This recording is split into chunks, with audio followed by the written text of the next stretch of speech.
Hello everyone, I'm starting a challenge to speak English on camera, and I keep going until I can really speak it well.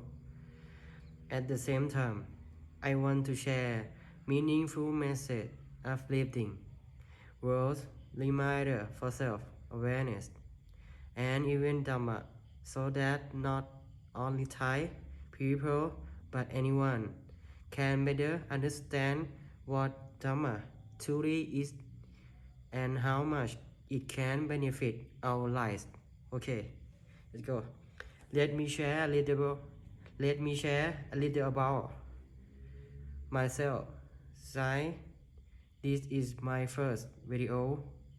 I decided to start because if I don't do it today, time will still pass away, and this has always been my dream. I feel so motivated, especially because of someone very special, someone so kind who inspired me to become the version of myself I want to be for a long time. To anyone out there who trying, keep going is okay. If you don't succeed, lie away.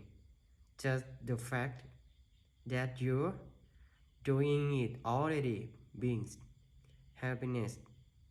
Please remember to see the good in yourself and don't let negative thoughts about yourself take over. Good luck, guys.